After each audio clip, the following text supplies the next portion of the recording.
Good evening. The opinions and statements voiced by our guests do not necessarily reflect the opinions of this network. Enjoy the shows. You are listening to WBHM Digital Broadcasting, Birmingham, Alabama.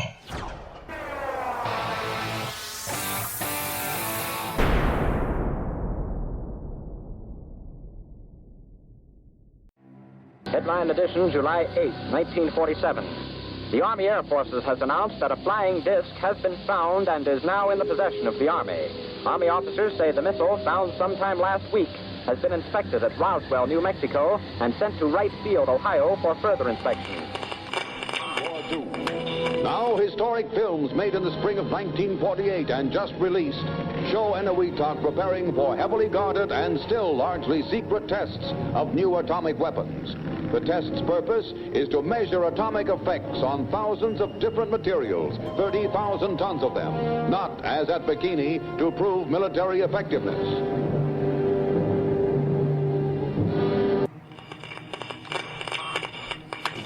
San Francisco police say that 9 persons have been arrested in a narcotics raid on the headquarters of the Grateful Dead, a widely popular singing group. 2 members of the group, Rod McKernan and Robert Weir, and their business manager, Danny Rifkin, have been booked on suspicion of possessing narcotics. 3, 2, 1, 0. All engine running. Liftoff. We have a liftoff. 32 minutes past the hour. Liftoff on Apollo 11. Tower cleared. Hey, we got a roll program. Neil Armstrong reporting the roll and pitch program, which puts Apollo 11 on a proper heading.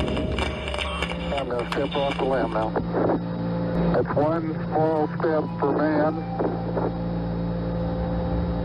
one giant leap for mankind.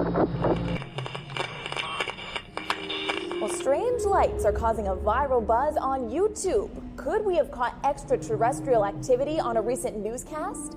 Brandon Arroyo investigates.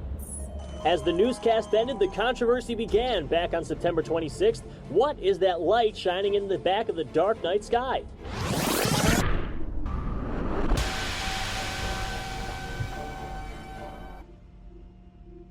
With coverage reaching all the way back to 1948, for over 70 years, Fate magazine has brought you reports of the strange and unknown, all of them true.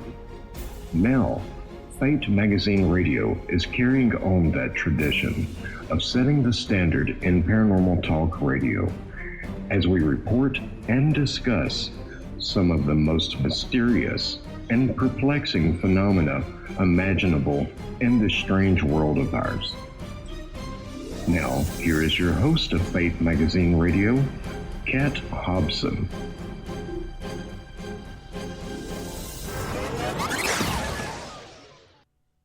Good evening. Welcome to WBHM Digital Broadcasting out of Birmingham, Alabama. You are listening to Fate Mag Radio, the online voice of Fate Magazine, and I am so glad you are. I'm Kat Hobson, your host, and I have got a terrific show lined up for you. This is someone I have respected. I think that he is one of the pioneers in his field, and I think he's fearless. He's a great author. He's written 6 books, including the Nephilim Trilogy. Got an honorary doctorate for that one. And his book on the Trail of the Nephilim, Definitive Proof of Biblical Giants, is a full-color, oversized book, and he actually uncovers startling evidence that there's been a massive cover-up. I think it's probably true. Relevant to the remains of the Nephilim, the giants mentioned in the Bible. He is doing a film series on the Trail of the Nephilim, and his research with interviews from people in their specific field of knowledge are fascinating. He has also done a series, The Watchers. It is on YouTube, and it is ongoing, and in Season 8, you'll see a few of our former guests. I think that's cool, too. But L.A. Marzulli, thank you so much for joining me tonight. Hey, Kat, great to be here. Thanks for having me on. Appreciate it. Well, I appreciate your time. I know that you've got a lot going on in your world.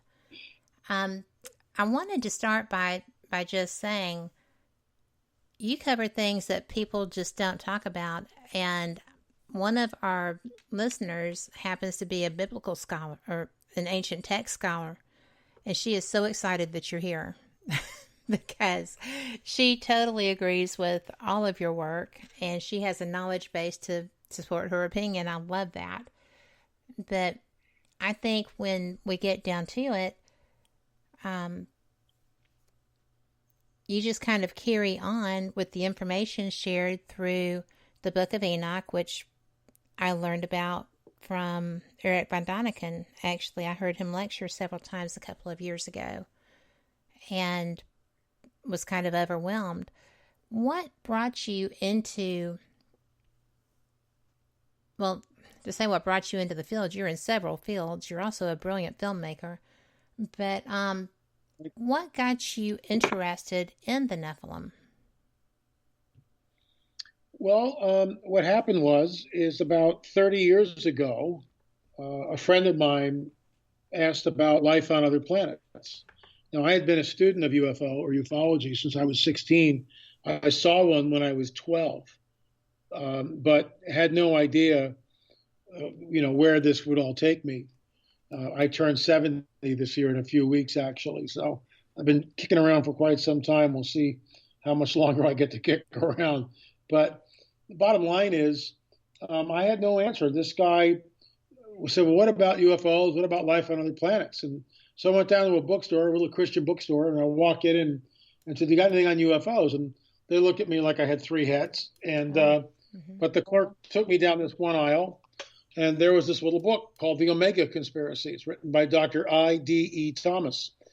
And, I purchased it. I kind of skimmed through it, looked pretty interesting, and went home and basically read it in one sitting. It was one of those books that really, that book I can point to, that changed my life, changed the course, changed my direction, changed everything. That one book is responsible.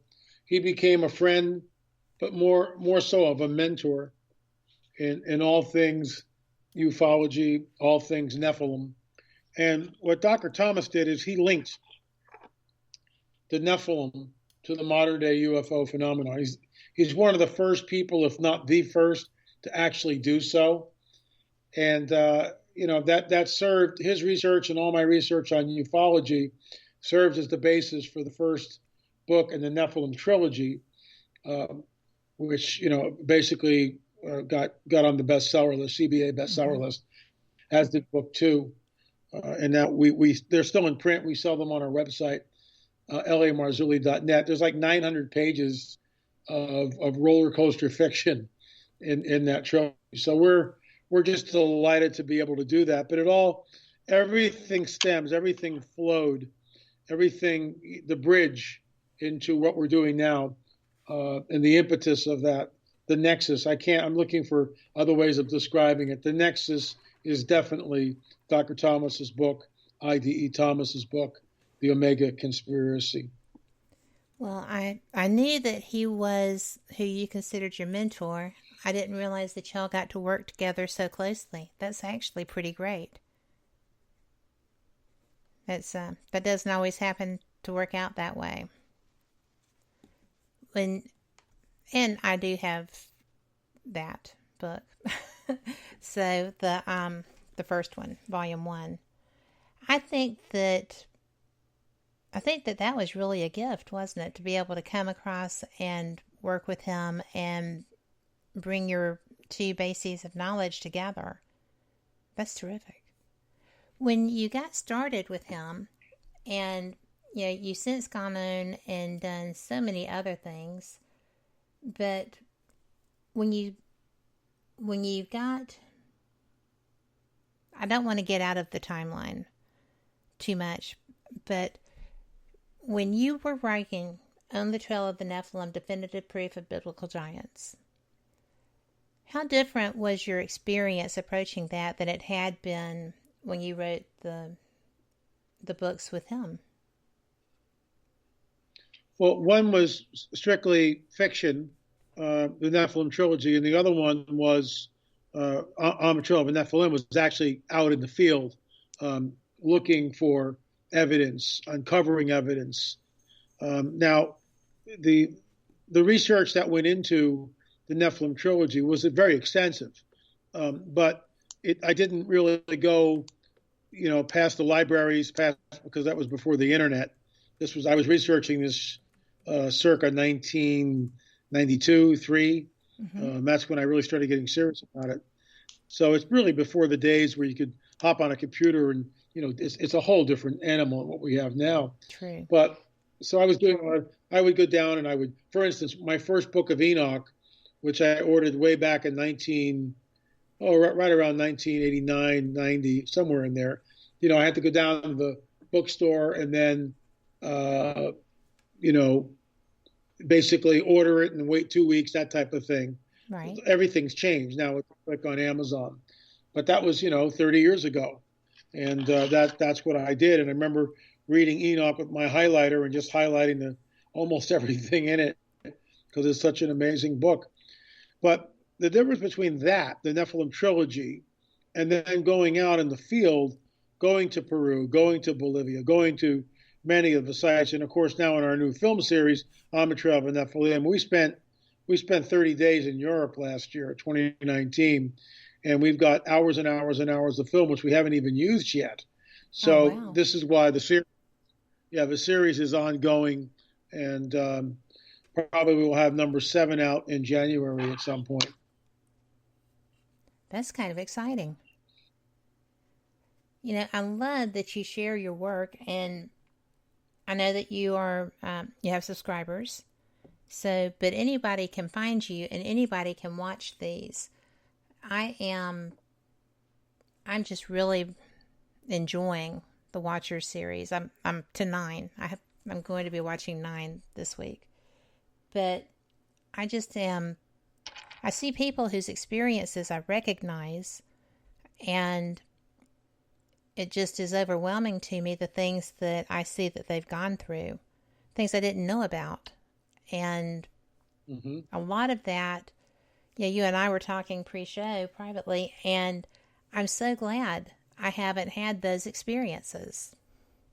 That just doesn't strike me as something I really want to go after. But I keep putting myself in situations where it's possible, but I just want answers too. You go looking. Do you ever come across something that makes you think, well, we should probably leave now? Well, there was in our film series, On the Trail of Nephilim, when we were on a place called Geller Hill. We were there with Fritz Zimmerman. We had cameras rolling, and we were there also. The Newark Paranormal Group asked if they could tag along with us. They basically asked Fritz, and I said sure. Just make sure that they understand that we're there to film our film, to discover what we want to discover and not to get in the way. So they agreed to that, and all was good. And we went to one other site before we got to Geller Hill with them, and it was raining, so we really couldn't, a light drizzle, but just enough so we couldn't fly the drone and couldn't film. So we're on top of Geller Hill, which my good friend Fritz Zimmerman believes, as I do, that was an ancient Nephilim burial ground. Allegedly, giant skeletons were unearthed there at the turn of the 19th century. But we can't prove that, but that's what the written documents seem to point to. So we sought shelter in this forest. It's about 50 yards away, 50 feet, 75 feet away, fairly close by. And we walked in. It was very, very well manicured. There was a nice groomed path, probably about 6, 8, 10 feet wide, and going down to the parking lot with this nice canopy above us, so we were out of the rain at that time. So at this moment, this one girl, Galen, takes out this little device from her backpack and switches it on. And she waits a few seconds, and I'm probably about a few feet away from her. And all of a sudden, I hear the machine say "evil." I go, "What was that?" and she shows me the word evil is there written. She goes, this is an ovilus. I go, well, what's an ovilus? She says, well, an ovilus has about 5,000 words in it. And according to Galen, I guess, she said that if there were entities or spirits in the area, that they would be able to access this machine and communicate. So I'd never seen this thing before, and I'm thinking about it, and I kind of shrugged my shoulders, and I was bothered by it, but I didn't know why. So we walked down the path for a bit, and the machine spits out another word, witch, W-I-T-C-H, witch. And I went, okay, stop. But the cameras are rolling the whole time. And I said, I know what this is. This is modern day necromancy, and I can't do this. So I immediately prayed against it. And my prayer was something very simple. Father, basically, it's on film. I mean, we actually filmed the prayer of the whole deal. Basically, if there are powers that are accessing or in this area, we forbid them to manifest. We cancel their assignment in the name of Jesus. That's what we said. That's what I said. And so I saw her turn off the machine. So she turns off the machine. And we waited about 30 seconds or something. And she looks at me and she goes, well, can I turn it on now? I said, sure. So she turns it back on and we wait. This is all on film. Secrets of the Supernatural. You can rent it by going to streaming.lamarzulli.net. Okay? So she turns it back on. We wait about 15 seconds. And all of a sudden the word holy, H-O-L-Y, holy, is pronounced and comes up on the screen. Well, this girl's jaw drops, and she looks at me wide-eyed, and she was completely, utterly blown away by this. Completely blown away. They'd never seen anything like this at all with using the obelisk machine. So they shooed me out of there because basically we shut everything down, and the rest of the day, or for about 45 minutes, they stayed in that area and nothing would manifest. And basically that just shows you the power that a believer can wield. It's not me that's doing it. It's the one who I represent. Exactly. And when a believer has that relationship, personal relationship with the Messiah, Jesus, then, and I'm not talking religion, I'm talking relationship, a real relationship. Yep, there's a big difference. Big difference. So everything changes, and that's what happened. So, I mean, I didn't feel like we should get out of there. I just shut it down. Right. But there's some I don't go looking for stuff. I had no idea that we were going to find out what we found out at Geller Hill. So in some ways, I'm like, really innocent. We're in the woods doing stuff. We go to some of these sites, and some of these sites most of these sites are highly charged sites. What I mean by that in many cases, human sacrifices happen. Rituals have been done there, not only in the ancient past, but occultists do them in modernity. So one needs to be very careful, needs to be prayed up, needs to understand Ephesians 6, putting on the armor of God, and understanding that our battle is not with flesh and blood, but with principalities, with disembodied spirits, with entities that are living in another dimension and that bid us or to want to do us a lot of harm. Well, and that's important. People don't understand what the armor of God is and what kind of protection it offers. It's imperative. I am a paranormal investigator. That's how I started doing anything anomalous.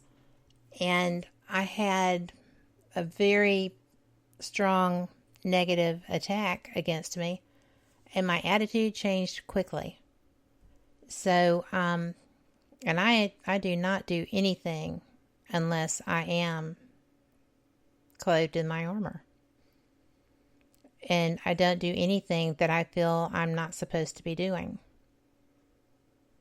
So, absolutely. I'm right there with you. Mind the checks. Mm-hmm. What do you have the people that go out with you also, like, gird gird their loins, as it were, as, make sure that everyone is prayed up? Does your team do that as a unit? It all depends on who's going and who's there. But yes, before we set foot on a site, we always pray. We pray before and we pray after. If anybody has something manifest or feels like something is manifesting while we're on the site, we'll immediately get together and rebuke what's going on. And in some cases, leave the site, although that's never happened. We've never actually had to leave a site because of demonic oppression. But I remember the first time I was at the great Serpent Mound, and this is years ago. I mean, I felt like the whole time I was being watched. Mm-hmm. I mean, I really did. I felt like there were eyes on me, and there was no one there. Just the two women and the man that I was with, husband of one of the gals. That was it. And we journeyed out into this place, and it was my first foray into the Serpent Mound. And this is years ago now, and I didn't really understand what I was looking at. Since then, I've written a small paper on that, and we featured the Serpent Mound very prominently in our films, Armature of the Nephilim series. It's the largest, for those of you who don't know, it's the largest snake effigy in the world, at least that we know about. It's certainly the largest earthen serpent mound. Now, there might be something in the Golan Heights made out of stone, which is larger than that. But this is the largest serpentine mound made of earth. And when you go there, you'll see signage basically saying that the Shawnee built it. But as we state in our film, and my good friend Chief Joseph Riverwind, who's the Taino peace chief, comes on the record and tells us that no, well, he's not Shawnee, he's Taino, but that the Shawnee did not build the Serpent Mound.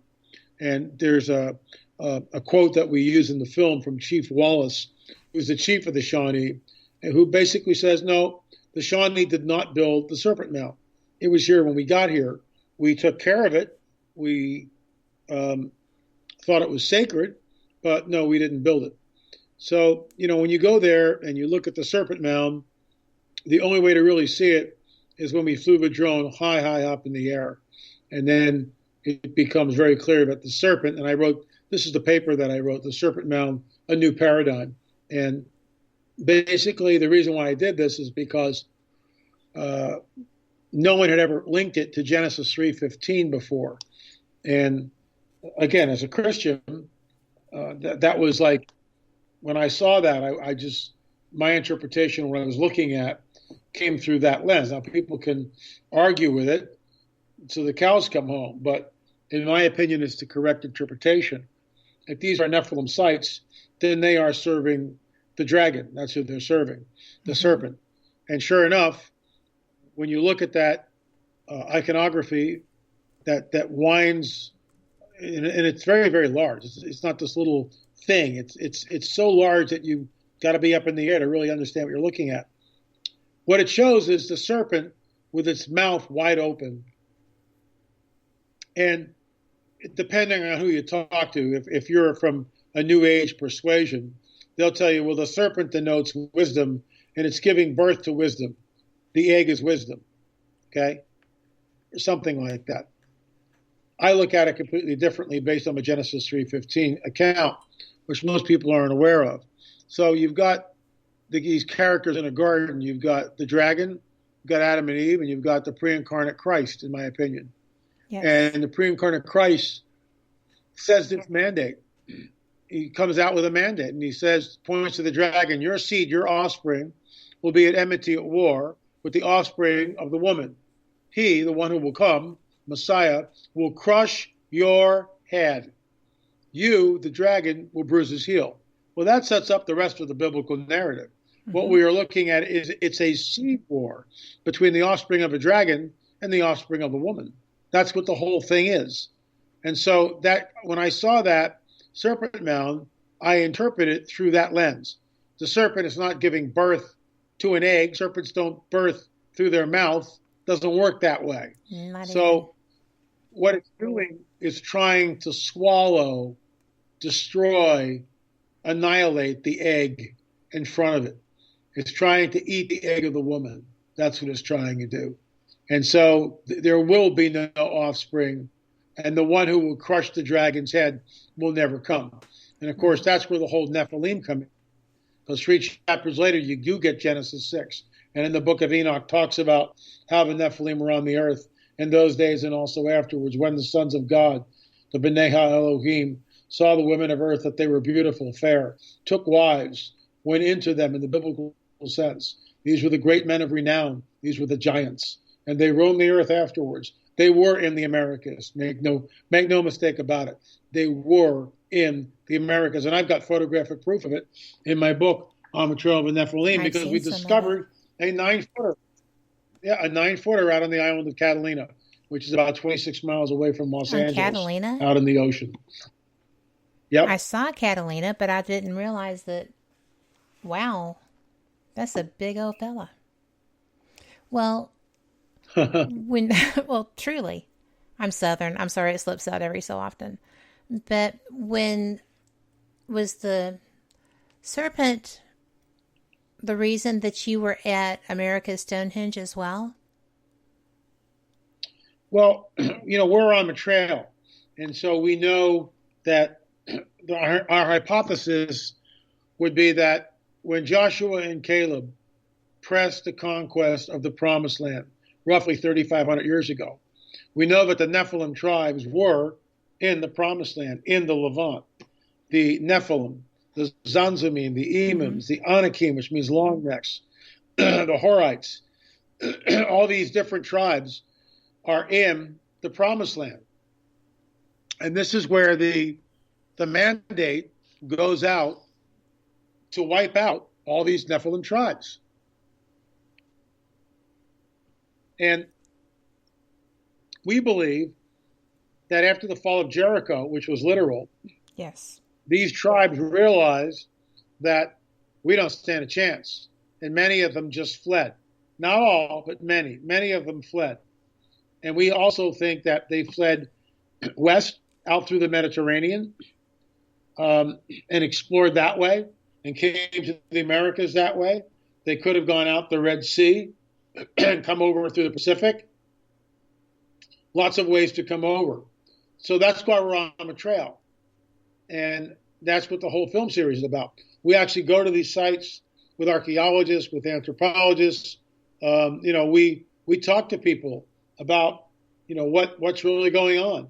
And then we film there, and like in America's Stonehenge, what we discovered was unbelievable. In fact, with all due respect to Dennis and Kelsey and Robert Stone, who's no longer with us, but there was an artifact that they had. They didn't really understand the significance of it till I came and saw it. And I was just blown away, absolutely blown away by what I was seeing. America's Stonehenge is in Salem, New Hampshire. Yes. It's a 118-acre site. It's controversial. Some people believe, it's just, it was a soap-making factory. Nonsense. There are alignments that are absolutely precise. And we show this in episode 4 and 5, America Stonehenge, the Canaanite Connection, and the Axis Mundi, which is part 2, America Stonehenge. So years ago, Robert Stone bought the property. Yes. And it was a lot of what you see now was under dirt. And so they began to excavate, and they found what we call the Sacrificial Altar. Yes. And they realized that it was sitting on 4 legs. Below it was a secret chamber with an oracle tube in it, so someone could be in the secret chamber speaking through the oracle tube, and the voice would thunder from beneath the altar as someone was being sacrificed. And we believe that that's what it was used for.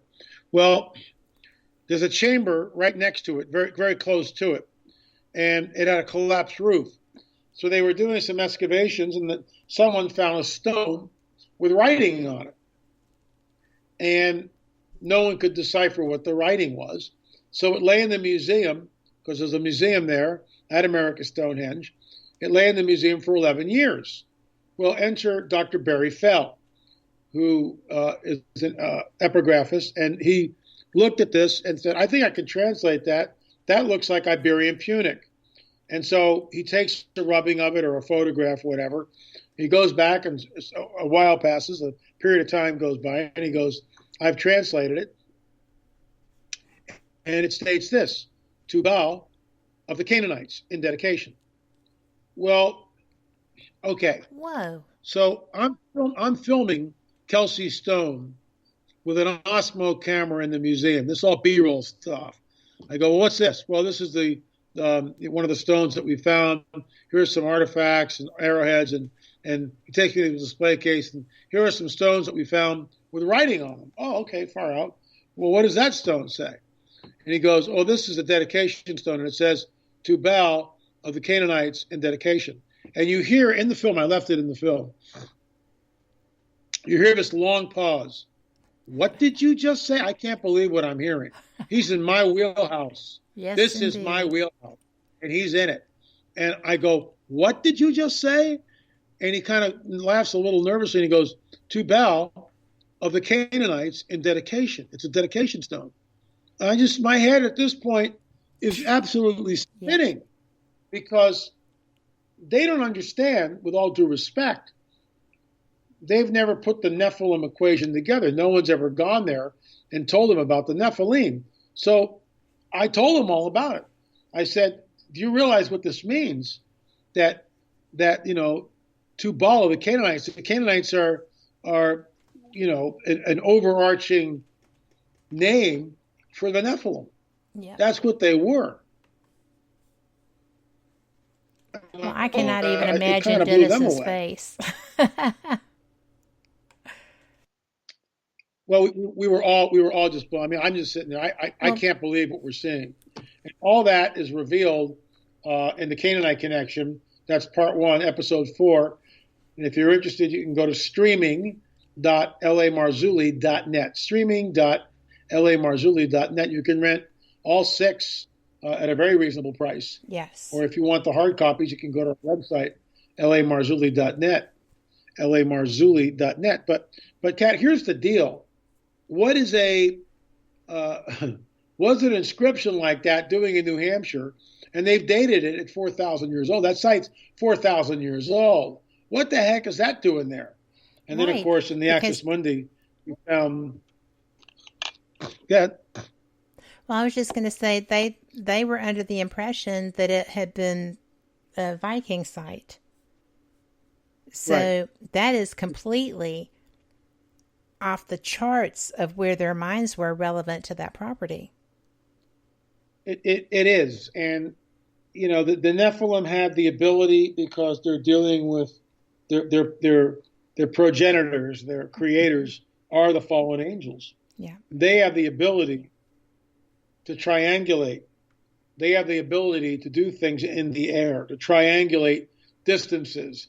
One of the things that we talked about in the film was, and we show this in the Axis Mundi, but this is in the second film, we show the connectivity between America's Stonehenge and other sites. Mm-hmm. And this was done by Kelsey Stone.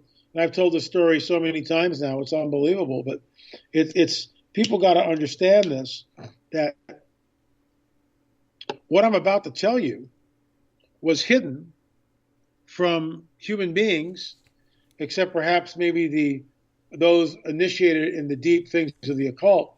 But it was hidden away for thousands of years. No one knew for thousands of years until Kelsey Stone was on his computer and he was messing around with Google Earth. Right. At America's Stonehenge, there are standing stones.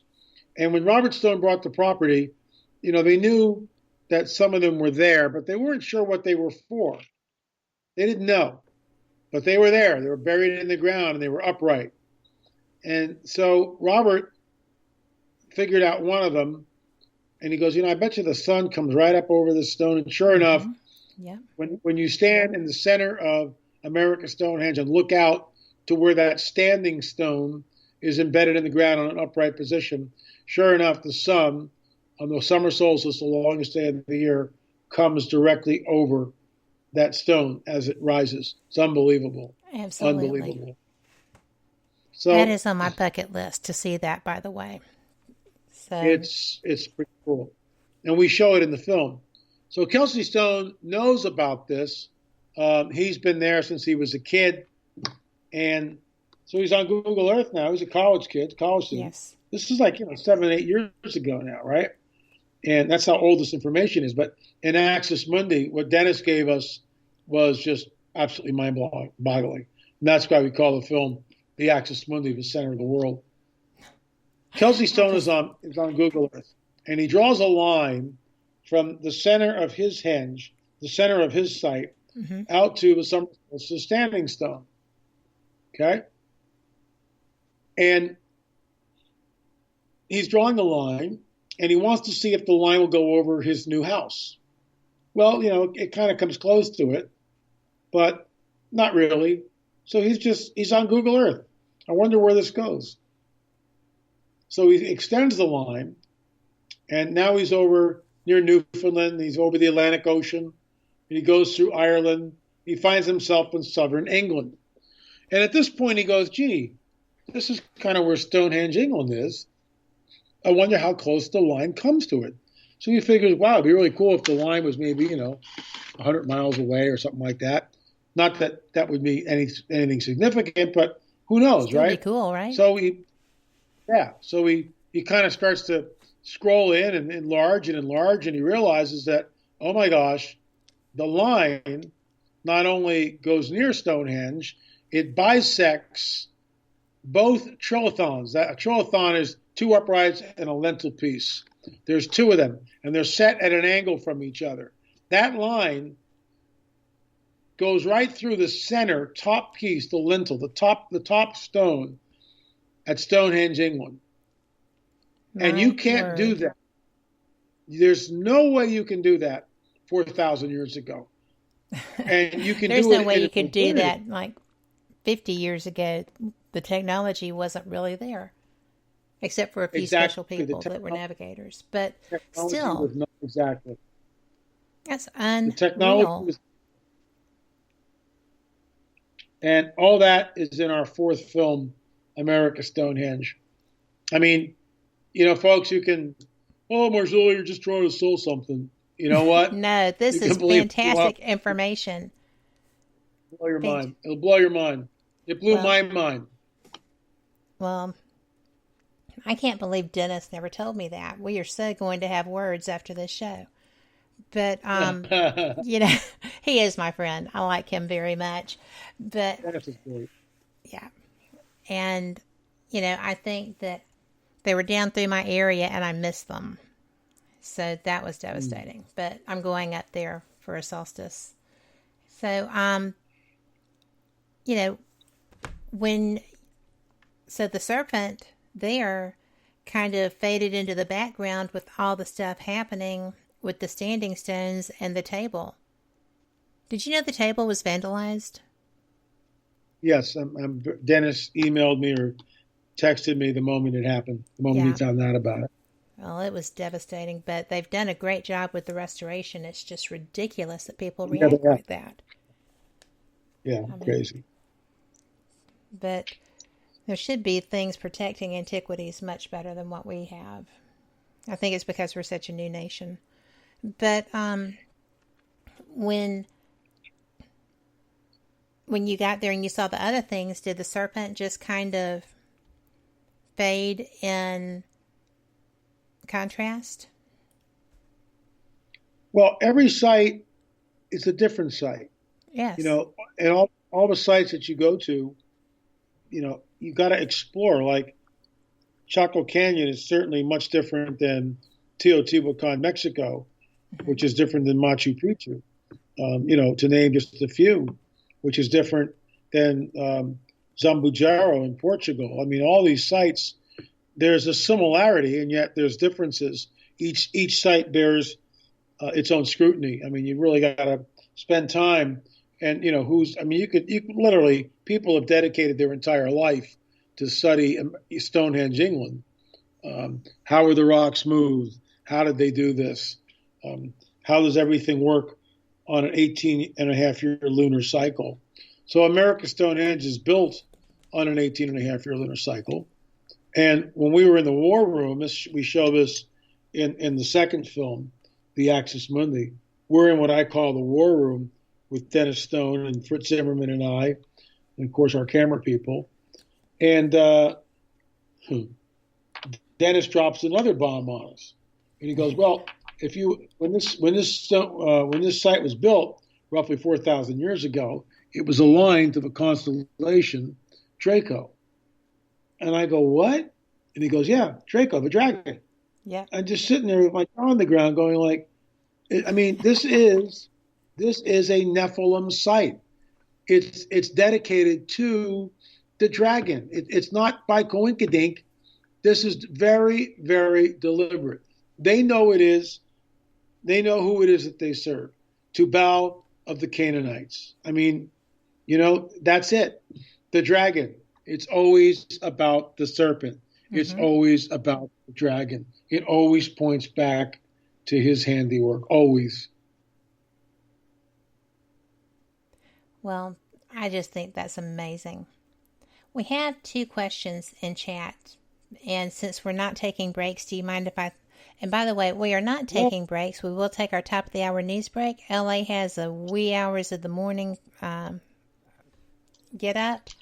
So he'll be traveling tomorrow. So we are going to just go through here. We will be putting breaks in. So it'll be a minute before we get it out.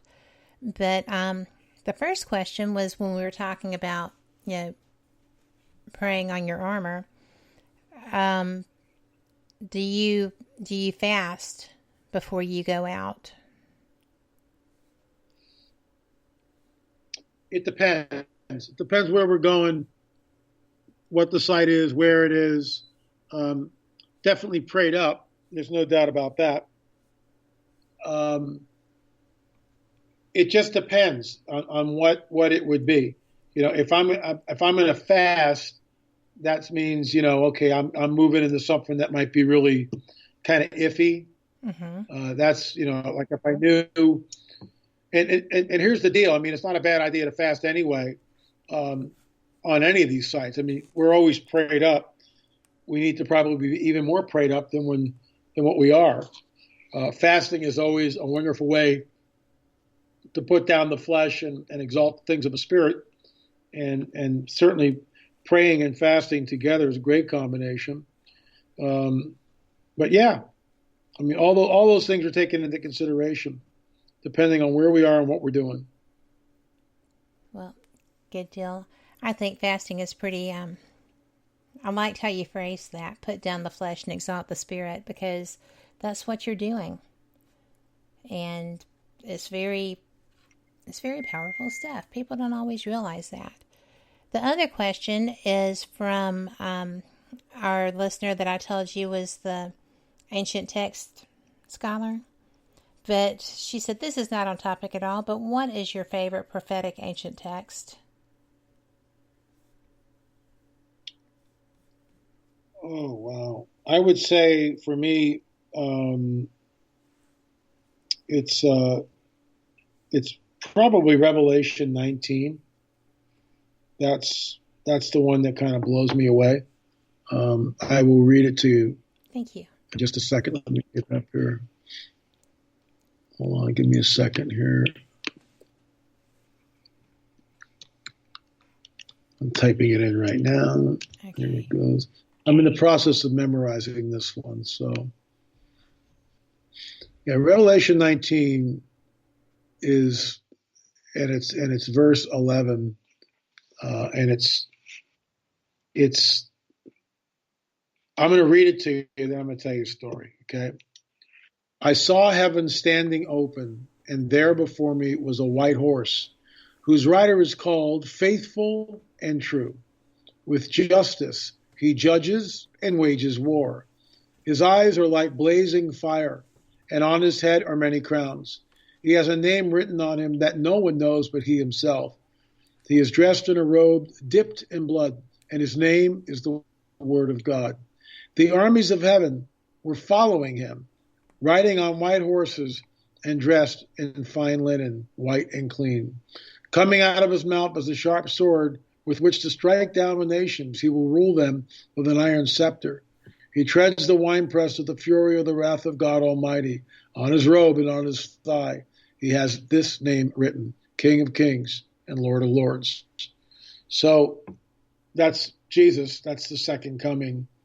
That's the game changer. That's where we're headed. And I realize to some people that sounds like a fantasy. And it is. It's beyond science fiction. But it is, in fact, reality. And I'll tell you a story. So 40 years ago, I'm a brand new Christian. Okay? Now, I'd come out of the occult. I had a guru. I was in the ashram for 3 years. I was celibate. I ate, I was a strict vegetarian, no meat, fish, or eggs. I did all that stuff and left the guru. But then I dabbled in vision quests and Carlos Castaneda, if you know who he is, type of vision quests and things like that. So at 30 years old, I gave my life to Jesus. And it was not, I was alone in my room and I was reading a book by David Hunt, the late David Hunt. And I just said, look, I don't know whether you're real or not, but I get it. Come into my life if you're real. I've tried all this other stuff and it never dealt with, the basic issue, our own brokenness, our own depravity, and our proclivity to become depraved on some level. And it's in every human being. You don't teach a child to lie. How does he know how to do that, right? You don't have to teach him. So, so I'm a brand new Christian, a lot of spiritual warfare going on. And in the midst of this, I'm seeing this one pastor probably 2 times a week, Pastor Fred. And Pastor Fred and Wayne Kendall were the 2 men. Fred was the same age as my dad, and Wayne was 20 years my senior. So Wayne was like an elder brother. And Wayne was mentored me in the things of the Lord, at least initially. And so did Pastor Fred. So I meet with Pastor Fred. Remember, I'm coming out of darkness. I'm coming out of,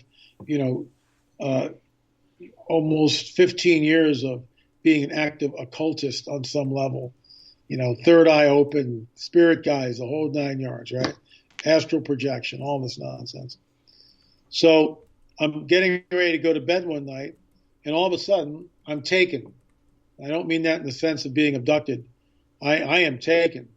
Bam, I find myself instantly in the scene, and I'm only there for 3 seconds. Second one, I'm on the back of a white horse. There are no reins. There is no saddle. I'm holding on to the horse's mane. My first impression is, bam, I'm looking at my hands on this horse. The second is I look to my left and I see the armies of heaven that are stacked up. They're not like one plane. They're stacked up like an elevator. Floor 1, 2, 3, 4. They're in a horseshoe shape. And in the middle of that horseshoe is the rider on the white horse.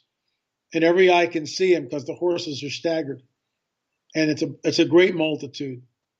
And I remember at the same time I'm looking left, I'm looking in my peripheral to what's in front of me. I'm on the upper right flank, about 8 rows back. That's where I am, looking down at the rider on the white horse. And I have no idea what I'm looking at. I'm there for 3 seconds, and bam, I'm back in my bedroom. What the heck was that? No doubt. So I go to my pastor. I had a counseling session with my pastor the following day, and I told him, I said, I don't know whether I was really there, but it sure seemed like I was really there. I was only there for 3 seconds, but it was as real as you and me are talking here right now.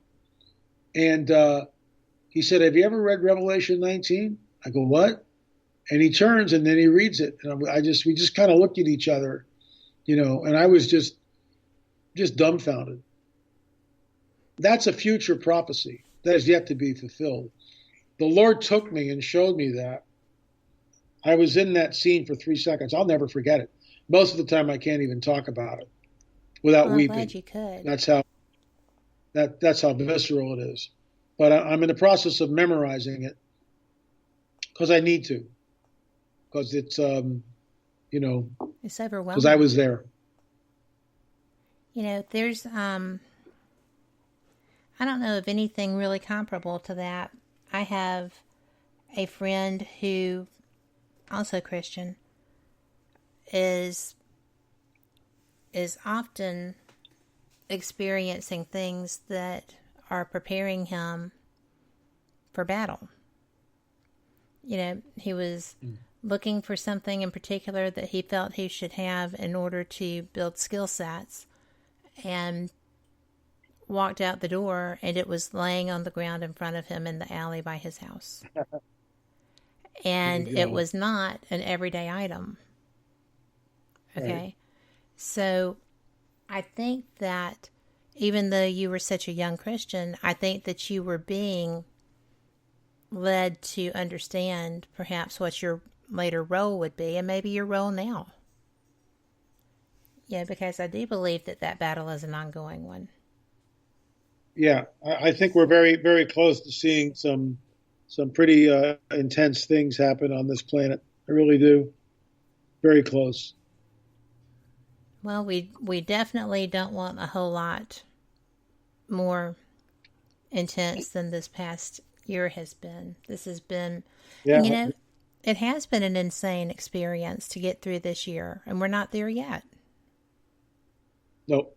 And there's, you know, initially, there was nothing to really put, you know, adapt or to point to say this is the factor. This is the starting factor. We're going to see 2020 as the meme for the rest of our lives. You know, I survived the idiocy of 2020. I survived, you know, all of the, you know, riots, fires, and mudslides, and, you know, sushi in the malls. So it's just one of those things that you didn't anticipate coming, but everyone is going to remember the experience. And I don't know a lot that are going to look at it positively, except for those who were in love and were married.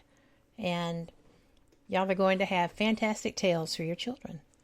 But I think that you're right. I think that the time to, what is the term? Separating. You're separating those who can and will from those who can and won't, kind of. So, but anyway, I don't do politics or really religion on my show, and here I am doing religion. But it's important. You know, it is important. But, you know, you yourself experienced, you know, the fires, and so many people did. It's just horrible. I have so many friends who are displaced. And, you know, you can share your experience if you want to, but I just think that this is something that's just a tragedy. We have another question for you, so you're saved from that. This is a good question. How has your research on Nephilim been accepted by Christian circles? Well, the church is divided, but the church is divided on so many issues. Nephilim is just another issue for the church to divide over, and they do a great job of it without looking at all the evidence. There are churches that welcome me and want me around and can't wait till I get there, and I'll speak. I'll come in on a Thursday night, speak all day Friday night, all day Saturday, and Sunday, and then leave. And we'll have a Q&A, and people will come from all over sometimes in the surrounding states to get this information, because most churches never talk about it. So I realize that it's sort of it's seemingly a very narrow, or what would appear to be a narrow approach to Scripture, when in fact it's a very, it gives the student an overview of the strategy being waged by the dragon and his forces. It gives the student of the Nephilim clear answers when you come to passages like Noah's flood, the Tower of Babel, Abraham, the 5 kings, the destruction of Sodom and Gomorrah, the 10 plagues over Egypt, finally the destruction of the Nephilim tribes in the Levant, in the Promised Land. Unless a person understands Genesis 3:15 and then following subsequently Genesis 6, they really have no idea what's going on in the biblical narrative. And then when you finally get to the book of Daniel and also the book of Revelation, and it talks about the son of perdition, this Antichrist character, he literally, in my opinion, is the seed, the offspring of the dragon. That's who he is. Rosemary's Baby is exactly what we're looking at, except it's not some Hollywood goofy production. Right. But said the filmmaker. That's what it is. Yeah. Picking. That's what it is. Well, that's pretty intense, because I actually didn't see that movie because I don't watch horror movies. But I did see The Omen. And that, I'm sure, was not anything like it because I could watch it. But it was that kind of power, that kind of negative power is so overwhelming to contemplate. So I think I can't even imagine what Rosemary's Baby was like. I'm such a wuss when it comes to that. And a lot of my friends are horror actors. So have you seen that? Nope. Sorry. What about nope? Sorry. So they just kind of shake their heads as they walk away puzzled. And that's okay. But when we were talking, or when I was reading and watching your work, I was so interested. Oh, okay. I have to ask you this question before we move on because it's relevant. Have you heard of Rob Skiba's idea that Antichrist will be Nimrod? What a great name for an Antichrist. And she says that she also believes that we Serpent seed as well. Y'all should really be having this conversation. She is brilliant. But she also believes it will be Serpent seed as well. But what do you think of that? As far as Skiba's research, Skiba is a voice out there. I don't necessarily agree with a lot of what Rob is promulgating. I think he does a great disservice when he talks, and he's not here to defend himself, so this isn't really fair, but respectfully, I disagree with his stance that Ham's wife carried the Nephilim seed. That, in my opinion, and I've spoken to Rob about this one-on-one years ago, it impugns God's character and makes him something of a trickster. In other words, he's going to wipe out the entire planet and somehow have Ham and miss Ham's wife. And certainly Noah is no fool. And I think he would have known that that something's fishy here. I think he would have seen it. But here's what you got to remember. I have a new book coming out. It's called Countermove: How the Nephilim Returned After the Flood. And in that book, I wrote the book to address exactly what we're talking about, because I think there's a lot of nonsense out there, a lot of stuff which is not really biblical. It's conjecture, and frankly, my book is based on some conjecture. I mean, I'll certainly admit that, but I've got some biblical scholars weighing in on it and others. It should come out around Christmas, maybe the first of the year. The book is done. It's coming up to the printer this week, so maybe we'll have it before Christmas. I don't know, but the title of it is Yeah, thank you. Countermove: How the Nephilim Returned After the Flood. And I think it's important I think it's a very important book. And again, it shows us this one passage of ancient text. It's not part of our scripture, but it's found in the book of Enoch. But it's this one part of an ancient text, which frankly has been overlooked for thousands of years. And the only reason why I didn't discover it, the Lord literally pointed it out to me. Me too. And took me through a Bible study with it. And when he gave me that information, that became a nexus for the entire book. And that book was very difficult to write. I've never experienced the type of warfare that we had around that book. So I think it's important. In fact, my editor says that this might be the most important book you've ever written. And, you said in the beginning there's 6 books. This is number 13. This book will be number 13. Wow, Yeah. I didn't realize that. Thank you for correcting that.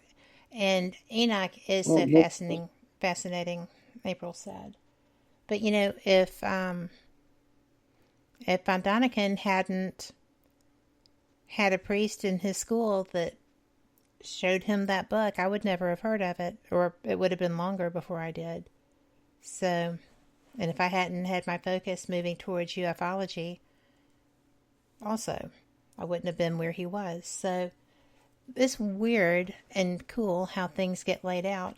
I told you we had to go ahead and take this news break. So we're going to do that. Y'all, this is going to be a few minutes. So this is a time to stretch your legs, do a cartwheel, fill up your beverage container of choice, and we'll catch you on the flip side. And, I know I keep saying that I am ever hopeful about, good news. My hopes are dimming, but they're still there. So here we go. We'll catch you on the flip side. This message comes from NPR sponsor Hulu, presenting the new original series No Man's Land. No Man's Land follows the battle between fighting for what you believe in or supporting the ones you love. Stream No Man's Land on November 18th, only on Hulu. Live from NPR News, I'm Janine Herbst. The number of confirmed coronavirus cases in the U.S. now tops 11 million, according to data from Johns Hopkins University. That is lawmakers ordering restrictions and lockdowns trying to stem the spread in several states, including Colorado. From member station KUNC, Carly Huckles has more. Governor Jared Polis has ordered the State Emergency Operations Center to its highest level of operation. That brings together all state agencies, federal partners, and voluntary organizations that serve Colorado's communities in crisis. The governor has signed an executive order to clarify steps hospitals must take to prepare for expected surges. Polis emphasized that he will require scalebacks on elective procedures in anticipation of an influx of patients in the coming weeks. Carly Huckles reporting. The UN's World Food Program is warning that the pandemic could result in a widespread hunger next year unless governments come up with the funds needed to prevent it. Lisa Schlein reports the agency fears this humanitarian catastrophe could result in hundreds of thousands of deaths. Head of the World Food Program, David Beasley, says $15 billion is needed to avert what he calls multiple famines of biblical proportion and provide millions of malnourished children with the food they need to survive. Earlier this year, 135 million people faced crisis levels of hunger. By the end of the year, a WFP analysis finds the economic impact of COVID-19 lockdowns will have pushed 270 million people to the brink of starvation. The agency reports 20 countries of conflict are likely to face acute food shortages in the next 3 to 6 months and require urgent attention. For NPR News, I'm Lisa Schlein in Geneva. 15 Asian Pacific countries today signed off on what's billed as the world's largest trading bloc. The Regional Comprehensive Economic Partnership reduces tariffs on a range of goods and services for nearly a third of the world's population. NPR's Julie McCarthy has more. 10 Southeast Asian countries known as ASEAN, that includes Indonesia and Singapore, were the driving force behind this new mega trading bloc. ASEAN signed on with China, Japan, South Korea, Australia, and New Zealand. China has hailed the new free trade deal that analysts say deepens Asia's economic integration. The U.S. is not part of it, nor the Trans-Pacific Partnership, which President Trump pulled out of, leaving 11 other countries to sign a rebranded version. President Obama supported the TPP as a way to counter China's influence. The RCEP deal poses an early challenge for President-elect Joe Biden. How to up engagement with the world's fastest-growing region at a time of U.S. wariness toward big trade deals. Julie McCarthy, NPR News. Asia markets are trading higher. The Asia Dow is up 1.2%. This is NPR. In Puerto Rico, giant and aging cables that support one of the world's largest single-dish radio telescopes are slowly unraveling, and that's pushing Arecibo Observatory to the brink of collapse. Scientists say time is running out. One of the telescope's main cables snapped last week, further mangling a reflector dish that had sustained massive damage in August when an auxiliary cable broke. The telescope has been used to track asteroids headed to Earth, conduct research that led to a Nobel Prize, and help scientists trying to determine if a planet is habitable. 4 astronauts are set to launch to the International Space Station in about a half hour from the Kennedy Space Center in Florida on top of SpaceX's Falcon 9 rocket. Brendan Byrne of member station WFME has more. 3 NASA astronauts and 1 Japanese astronaut. Welcome back to WBHM Digital Broadcasting out of Birmingham, Alabama. The time is 5 minutes after the hour. Welcome back to Fate Mag Radio here on WBHM Digital Broadcasting out of Birmingham, Alabama. I am so glad you're here. We have had such a great first hour. My guest tonight is L.A. Marzulli. He is an author. He is a filmmaker. He is a lecturer, and he is great at answering questions because fun for him is that we have an ancient text scholar in our chat room.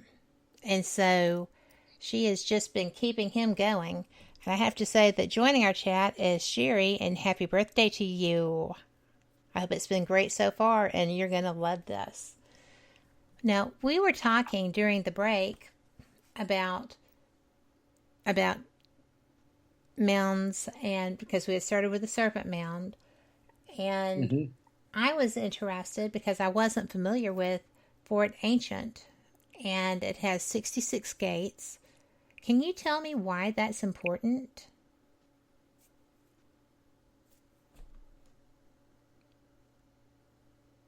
Or not? Fort Ancient. I'm teasing. When I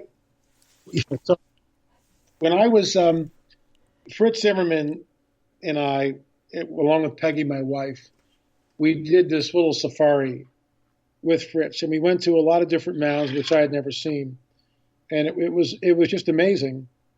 And Fritz was our guide and our confidant and friend, and just an amazing guy to hang out with. And we got to know him really well, and think of him very fondly. So Fritz is taking us to these different sites, and we get to Fort Ancient. And at this time, I'd been down to Peru. I'd been to Teotihuacan, Chaco Canyon, Machu Picchu. And actually not Machu Picchu then, but Sacsayhuaman, Ollantaytambo. I'd been there and other places. And, I was kind of blown away by what I was seeing in Peru. Well, the mounds were different. The mounds weren't megalithic stone cut in impossible angles, weighing, tens of tons, 60, 80, 100 tons, whatever, in place with infinite precision, without any joinery or mortar or anything like that. This was something else. This was different. And I wasn't sure what I was looking at. And I was still trying to find out, why is this here? Remember, Fritz's book is the Nephilim Chronicles, Fallen Angels in the Ohio Valley. In fact, it's right on my desk as we speak. Fallen Angels in the Ohio Valley, the Nephilim Chronicles. And Fritz and I and my wife Peggy, we pull into the parking lot literally on the spring equinox, literally on the day of the spring equinox, okay? And that was deliberate. And the place really isn't open yet. And I get out of the car and my jaw just drops. It just, I can't even imagine what I'm looking at.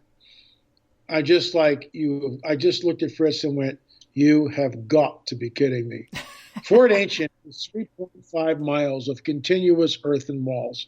3.5 miles of continuous earthen walls. There are 66 gates, although modern-day archaeologists insist that that's not true, but 67. The bottom line is that's in dispute, and frankly, we'll probably never know. I'm going with the 66 because that's how these people travel. it was created allegedly by the Hopewell people. Well, this is the problem with modern day archaeology, in all due respect to archaeologists everywhere. They don't really know who these people were or what they actually call themselves. They have no idea. None. They make up a name. Hopewell was a farmer, for crying out loud. So they named this entire culture off of Mr. Hopewell because Hopewell was one of the guys who said, hey, I got all these artifacts. What do you think? So they named the culture the Hopewell and the Adena or the Mississippian. They have no idea who these people were, really, what language they spoke, where they came from, or even what they really believed. Most of it is conjecture. Some of it is based on a lot of archaeological digs. They look at the pottery and they go, well, there's a shaman doing this. This appears to be this. Maybe he's doing this. But again, a lot of it's speculation.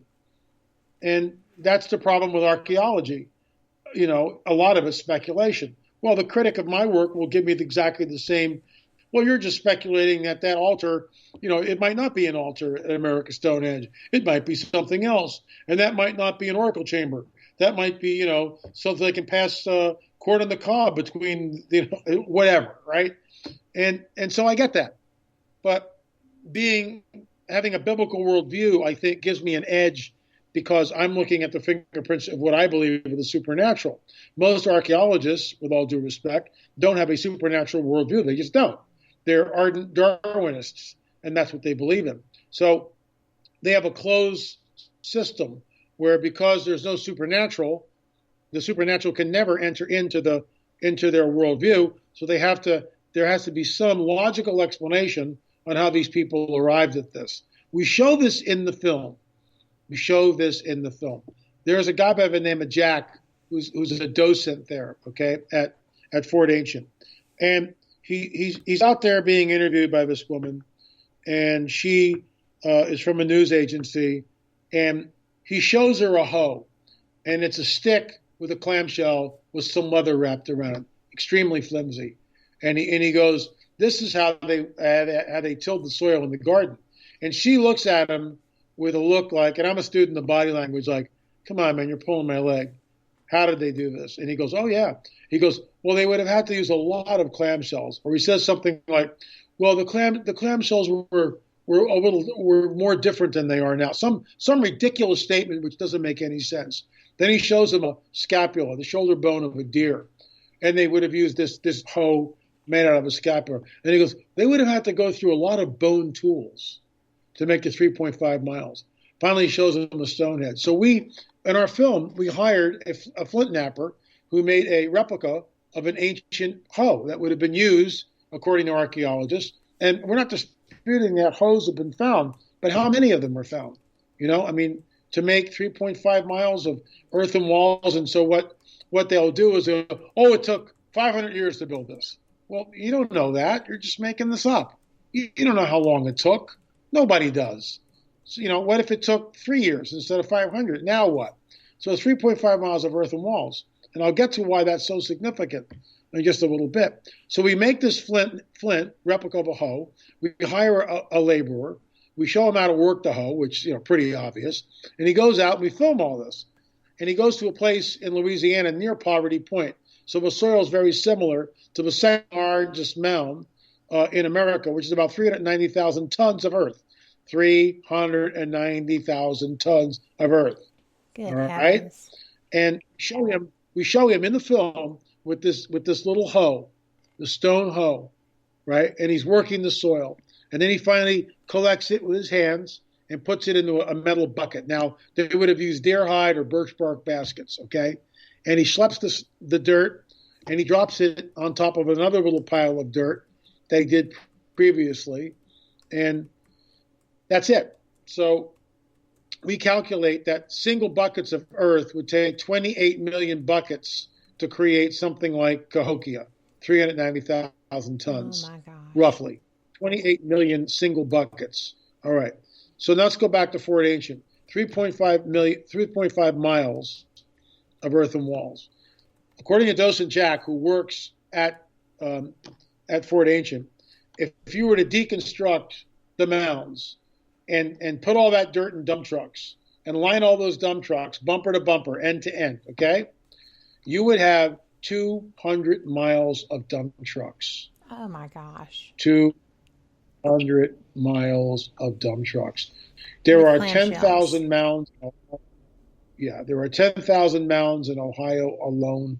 And then when you start putting in the mathematics that you have in the circle mound and the octagon mound, which are in the earth, the Newark earthworks, it's absolutely mind-boggling. There's advanced mathematics. There's advanced geometry. There's advanced surveying techniques. These sites are built on an 18-and-a-half-year lunar cycle. And we show all this in the film. Yes. An 18-and-a-half-year lunar cycle, it's like we take that for granted. Well, let's go back 4,000 years ago. And, Kat, you and I beam down, and we find ourselves in this little village in Ohio. And we go out on a moonlit night, and we go, wow, that moon seems to be dancing around, doesn't it? It's like comes up in a different place sort of every night. It waxes and wanes, and it goes from, quarter to half to full and back again. And I'm not sure what we're looking at. And you go, maybe we can record this. And I go, great idea. So we get some deer hide and we get some sticks, and we pound the sticks in so they're like stuck in the ground. And next night we go out and we line the stick up with another stick, and then in the far distance to a notch in a mountain. So everything's lined up. So the moon comes up, and wow, look at that. We make a little notch on our big stick in the ground, and then we wait a little bit later and make another notch on the other stick 20 feet away. And we kind of record some of this on deer hide. Good luck, right? No doubt. And the next night we be go a out, long day. same thing. It'd be a really long night. And the third night, and the fourth night, and the fifth night, we think, we're doing pretty good here. Cap, this is great. Well, the sixth night, a 5-day storm comes in and we can't see the moon. Now what? And this is what is absolutely mind-boggling about this. We know that this guy, Maton, M-E-T-O-N, sort of allegedly discovered this. But did he discover it, or was it given to him? We know from the book of Enoch that a fallen angel, Sariel, gave this knowledge to humankind. Now, that's supernatural. So if you're an archaeologist, you got to dismiss that. That's mythos. We can't go there. That talks about things that are supernatural. So that we can't even, don't want to look at that because there has to be a logical explanation. But when we actually look at the complexity of an 18-and-a-half-year lunar cycle, how would you record it? What do you do when the weather comes in and you can't see the moon? And how do you know it's an 18-and-a-half-year lunar cycle? The bottom line is you don't. You don't know it's an 18-and-a-half-year lunar cycle. So you're jumping in on year 3, year 12, year 8, year 17, year 2. You have no idea where you are in the cycle. Then, after you record this, you've got to somehow go back through all this data, and you go, oh my gosh, we're at the beginning. It's an 18-and-a-half-year lunar cycle. Do the math. Just do the math. I mean, how is this done? So in my worldview, this is why I go by the book of Enoch. This information was given. It was handed down pre-flood. It was discovered after the flood. And this is why all these sites, Stonehenge, England, Stonehenge, New Hampshire, the Great Circle Mound, the Octagon Mound, the Serpent Mound, and many of these other sites are built on an 18-and-a-half-year lunar cycle. This is a signature. And I wish archaeologists would understand this is the signature. But they don't. And they'll say, like, well, this site over here in Ohio has nothing to do with what happened in the ancient world, the old world. This is a new race of people, so there might be similarities, but there's no connection. And we're saying, oh yeah, there's huge connection. It's all done by the same people, trust me. It's all done by the same people. So that's why we're at loggerheads with all this. Yeah. But we keep doing our information, we keep making our film, and that's why we're on the trail of the Nephilim. And 3.5 miles of earthen walls are 200 miles of dump trucks. And we're supposed to believe that Native Americans did this. There's a guy in archaeological circles by the name of Cyrus Thomas who wrote the Bible on this, the archaeological Bible on this. basically, there was, at the turn of the 19th century, there was a lot of tumult, a lot of opinion. Well, it was built by a lost race of people. Well, it might have been the 12 tribes of Israel. Well, it could have been, some super race left over from Atlantis. All these notions. I get it. Cyrus Thomas came up with the solution. Nope, we're not going with any of that. Native Americans built it. They just forgot that they had done so. Native Americans built the mounds. They just forgot that they had done so. And this is an insult. A people that keeps meticulous records of their tribal histories would forget that small item. Oh my gosh. Oh, completely. And they would forget the 18-year lunar cycle and the trigonometry, the math that's embedded in the octagon and the circle mound and all these other places. They just forgot all this stuff. But then you get the Shawnee, the chief of the Shawnee, Chief Wallace. Nope, we didn't build a Serpent Mound. It was here when we got here. Native Americans, when first white men came into the Great Circle Mound in Ohio, we didn't build this. We don't know who built it. It was here when we got here. All these sites are abandoned. And that's something that they have in common. They're always abandoned, always abandoned. And I got a lot of conjecture on that. Well, share. Well, it would be like, I think the Lord allow these centers to flourish for a bit of time, and then he sends the angels in, and he wipes everything out. And they disperse. A perfect example of this is Teotihuacan. Now, we're supposed to believe that human beings, if you've ever been there, it's the largest. Have you? Not yet. Okay. It's the largest pyramid on the planet, at least not the highest, but the width of the pyramid, the base of the pyramid. It's huge. And I was there. I had Montezuma's revenge. I was, 30 pounds heavier than I am now, completely out of shape. It was a wake-up call. And I had altitude sickness. So I got up to the first level. And again, I'm looking at this with my jaw on the ground, but I didn't equate it, didn't start to understand it till like weeks later when I was looking at the pictures in the film. Pyramid of the Moon, the Way of the Dead, Quetzalcoatl's Palace. And it was abandoned. So, archaeologists will say, well, there was a famine, there was this, there was that. And all that may add up into something, just like Machu Picchu. It was utterly abandoned. Natives knew where it was. The local natives knew where it was. But, the first white man found it, 150 years ago, whatever it was. And there it is. And when you go there, and the bus ride up is just like, don't get me going on this. But if I were king of the forest, I'd have gondolas going up and down all day long. Instead, they have these buses which go up this treacherous road without any guardrails, which winds its way around. And there's two ways. You've got buses going up and buses going down. And so far, to the best of my knowledge, nothing's happened. Or you can climb to the top. There are poisonous snakes there. Deadliest snake in the world, the fer-de-lance, makes its home in the jungles there. So one has to be careful. So we got to Machu Picchu, and I'm just sitting there looking at this, and I'm listening to one of the Inca guides. The Inca were master stonemasons, blah, blah, blah, blah, blah. And I challenged the guy. I go, let me ask you something. Why are there two different techniques of stone here? Why do we see megalithic stone put together with absolute precision and finesse that defies anything we can do in modernity?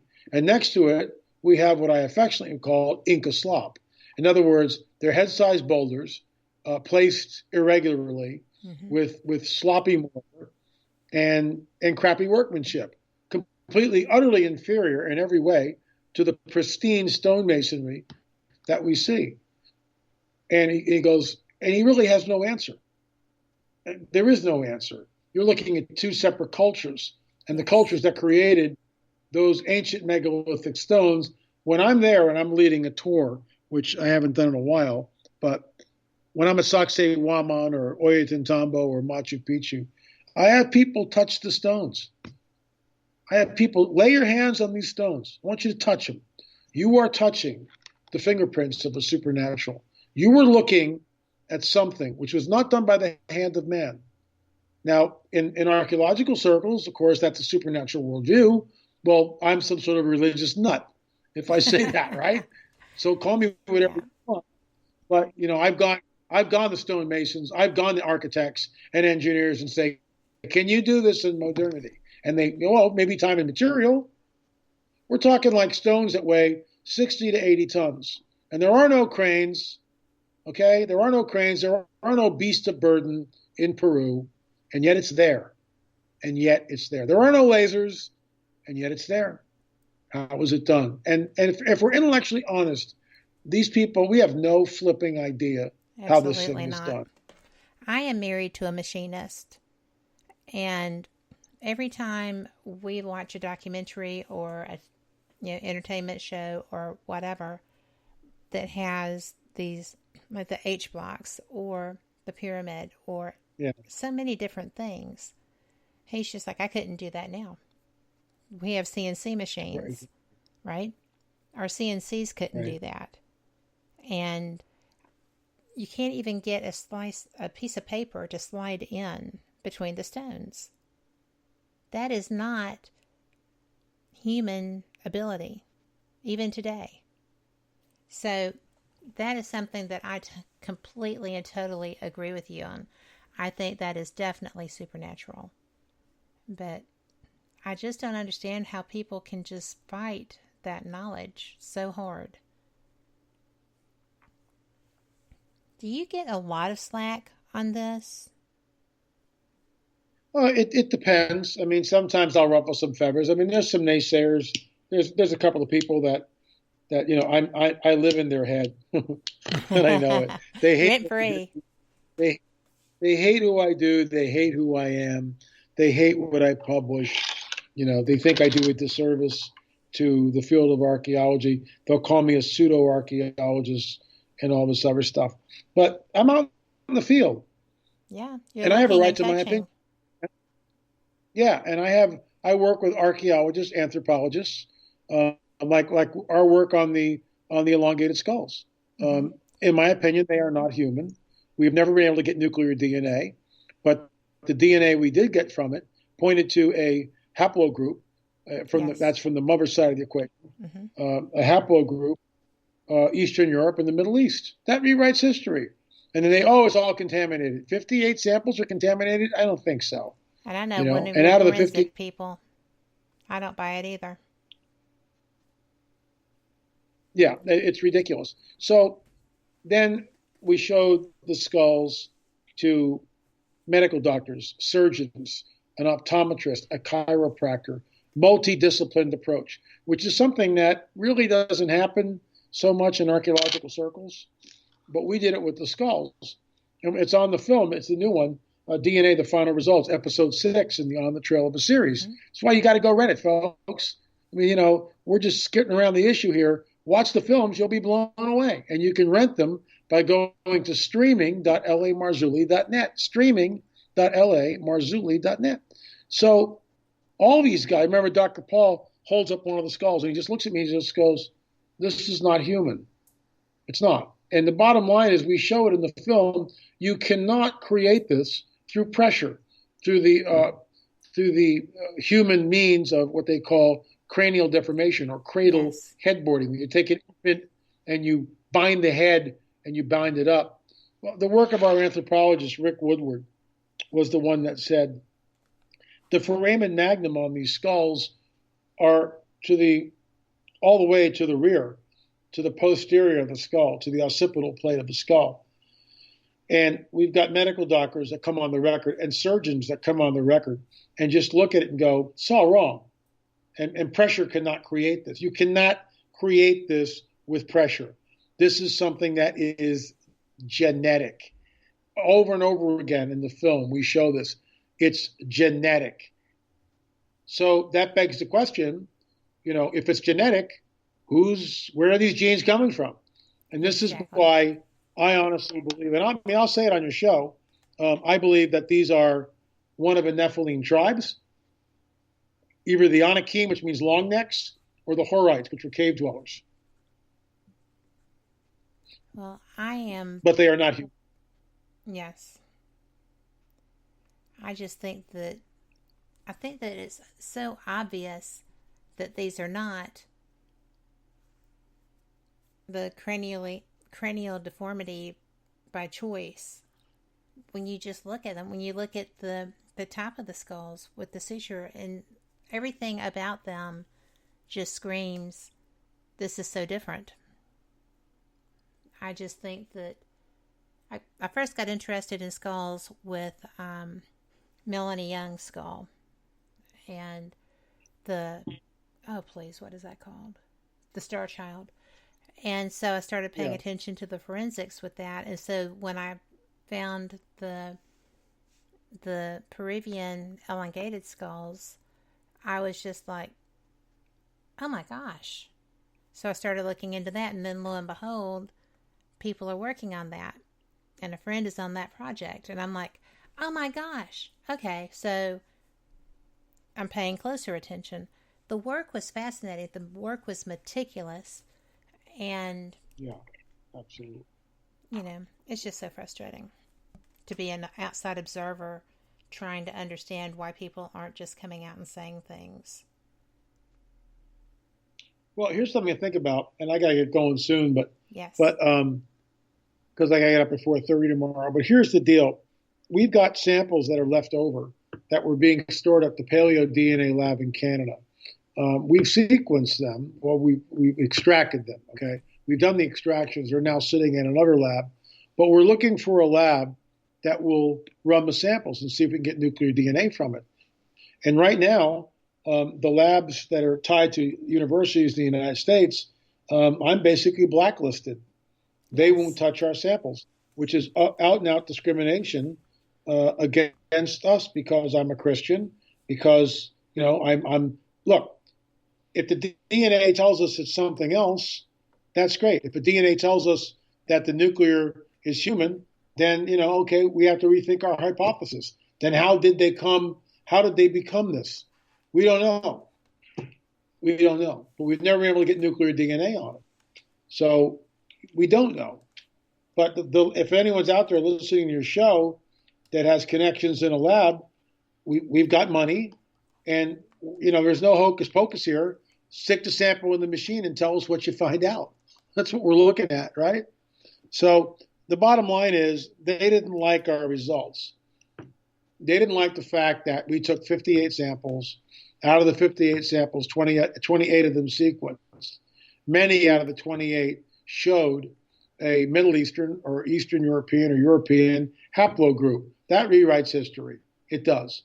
But, you know, once again, the mainstream archaeologists, it's all contaminated. Well, let me ask you something. If it was contaminated, then we would have nuclear DNA. Why? Yes. Because Mondo we took Mondo's DNA samples. He was our archaeologist, Mondo Gonzalez, and we took my DNA. And we were the guys that were bent over these things. We had full lab suits on, you know, visors, headgear, double gloves, arms, the whole full body suit, you know, and we changed our suits after every artifact that we sampled. I mean, our protocols were very stringent. In fact, other labs remarked on how stringent our protocols were. Yet it's not good enough. Oh, it's contaminated. And that's the fun thing. It's contaminated. So, look, we're the only team, in spite of what other people say, we are the only team that took that many samples out of Peru and had them analyzed. Heck, the baby skull, which we sequenced 3 different times in 2 different labs. It came out U2E1, which is Eastern European.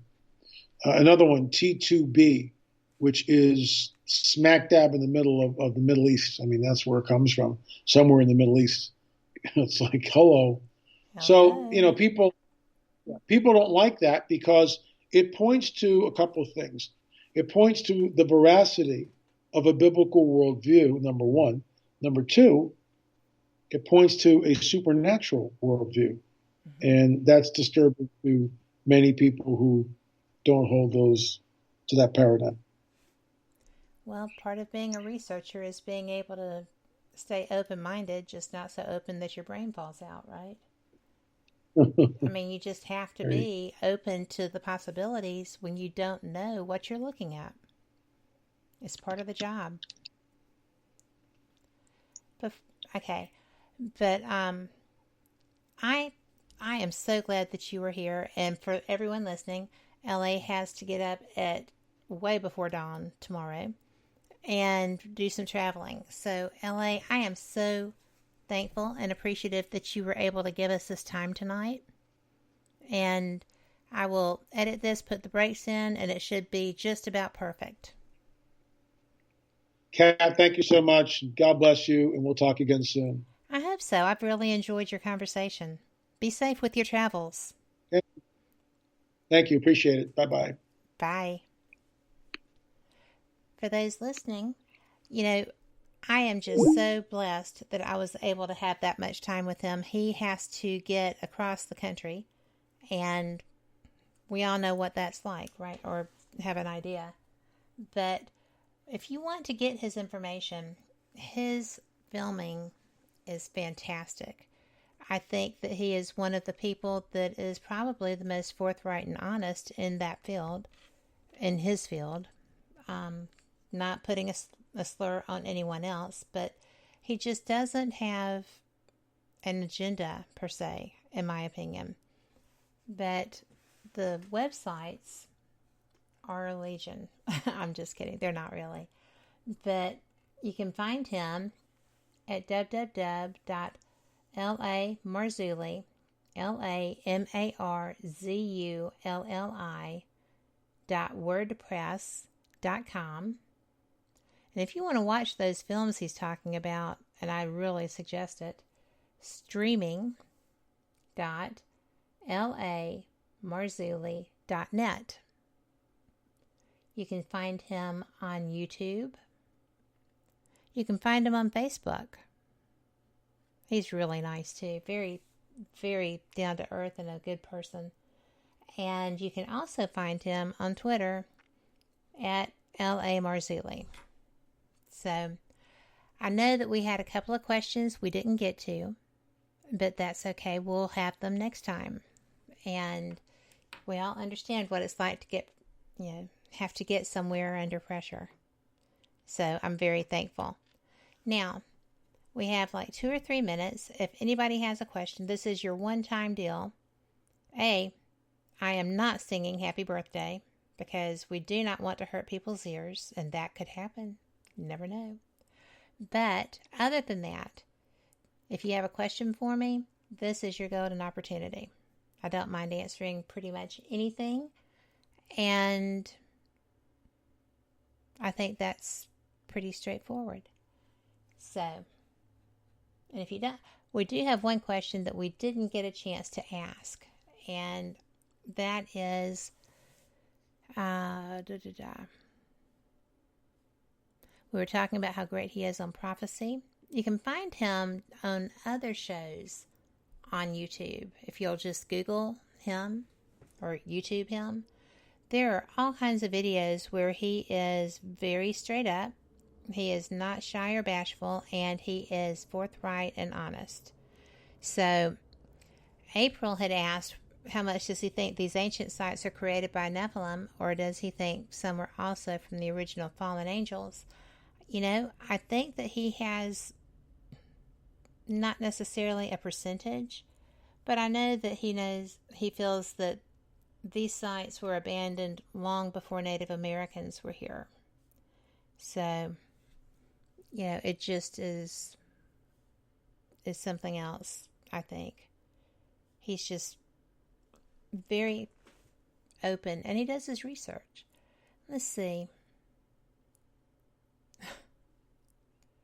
We have interesting people in our chat room. Let's see. Oh, and April says, it bothers you how so many people in Christian circles are closed off to the supernatural. Well, I find that odd too, simply because so much of Christianity's history is based on the supernatural. Different people view that differently, but I do feel that somebody rising from the dead is interesting. After 3 days, that's supernatural. Demons that hop into pigs and go run off cliffs, pretty supernatural. The fact that there were giants that survived an attack and fled is not so different from Nazis who survived an attack and fled. One on top of the water, one under the water, right? There's all kinds of ways to look at things, and just because you have a different view doesn't mean that you are against Christianity or don't believe in Christ. And LA is someone that is obviously very, very convicted in his faith. And he knows that in his mind, this is not conflicting his faith. So, I don't know why people are so protective of that, but they really are. Let's see. Oh. Sherry says, I have a question for you. Did you write something for Rick McCallum's awesome book? And can I tell you a little about that? I did. I actually wrote the foreword for Rick's book.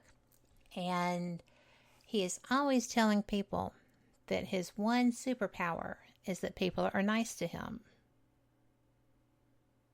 I don't think that's his only superpower.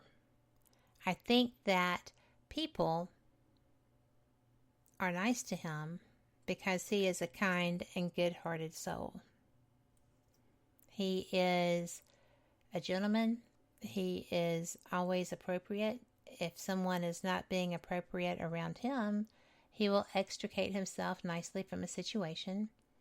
And, it's just, I'm really proud of him. When I was reading his book as he was writing it, and it was better and better all the time, and he was so picky. I also fixed the cover page with the text on it, and he did not like that, but I stuck to my guns, and it's beautiful, and he tells me that a lot.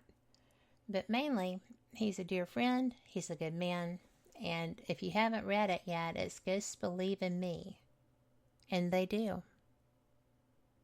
And I'm not going to tell you because you need to read the book, but one of the scariest experiences I've ever heard of happened to him when he was abroad at Leap